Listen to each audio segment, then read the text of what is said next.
I'll go lay down for a bit. I hope I don't have a crazy dream about the past again. Today we go back to the days that were great. Teacher Booker T. Washington and the famous plant doctor George Washington Cleaver. Let's listen.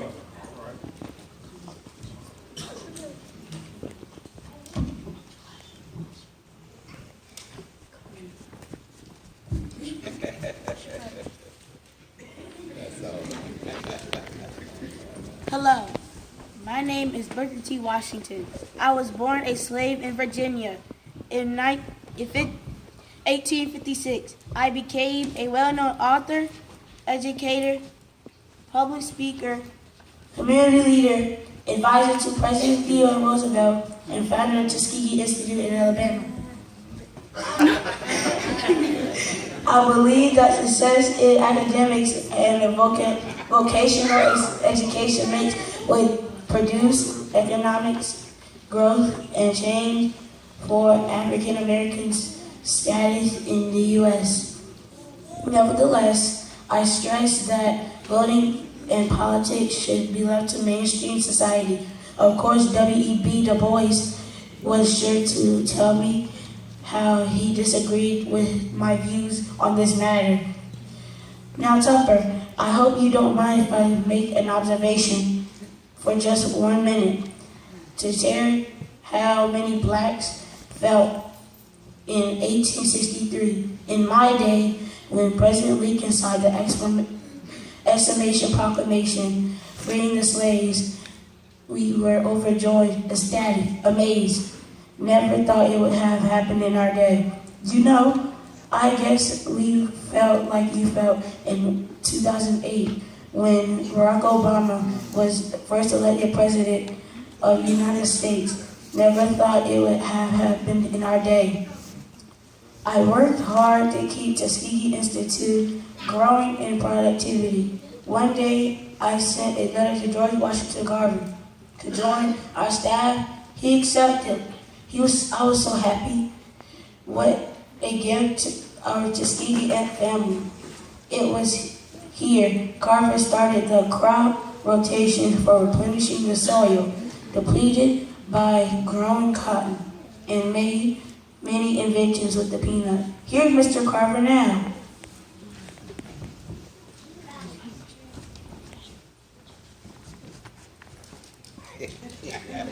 In April 1896, I received a letter from Booker T. Washington of Tuskegee Institute.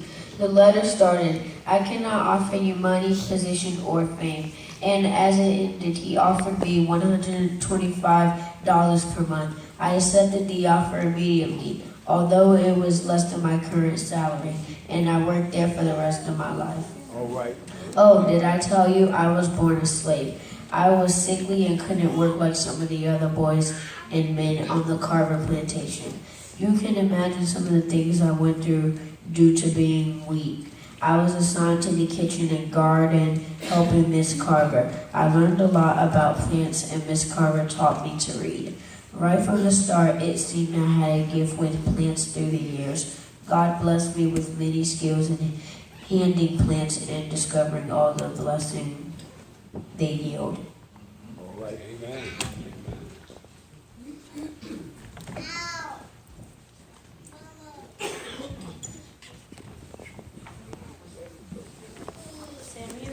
Samuel Caboto Morris was born in 1873 in Liberia. When he was 14 years old, he was captured and beaten every day.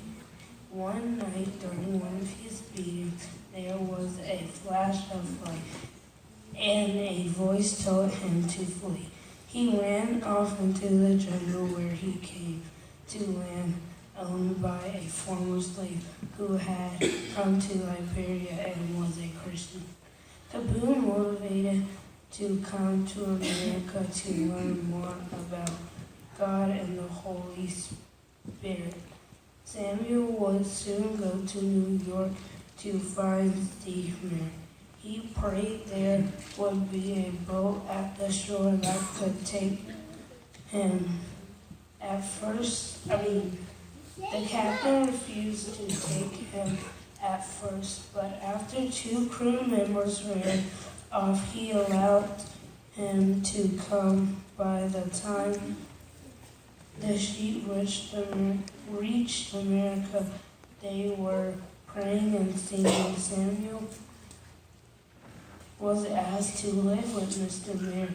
He would win over his wife and church members who saw God working in Samuel. Money collected to the Samuel Morris Missionary Fund allowed him to attend at Taylor University. It was there that he began to focus on God and the Bible. While at Taylor, God used him to draw people to the Lord. Students and people around the world would hear him speak and have him pray with them. He would spend hours in prayer and inspire others to look at their relationship with God. He wanted to return to his home to teach Jesus to the people. That was not God's plan, however.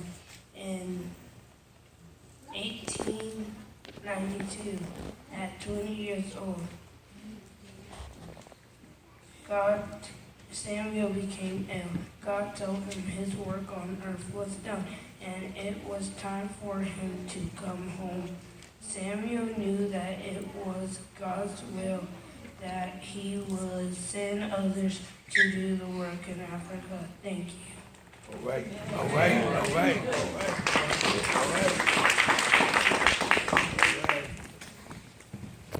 Amen.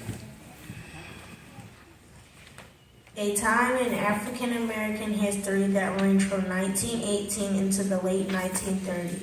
Langston Hughes, Zora Neale Hurston, Gwendolyn Bennett, Duke Ellington, Earl Tucker was some of the greatest of my time. The Harlem Renaissance was a time when the creative arts were truly embraced. Literature, music, theatrics came to life. The Negro Renaissance, as I was known then, is a time in African American history that helped establish the authority of Black writers and artists over the expansion of Black culture and experience. As quickly as my time came, it left. Sadly, the reign of my time fell as the era of the Great Depression came around. Yeah.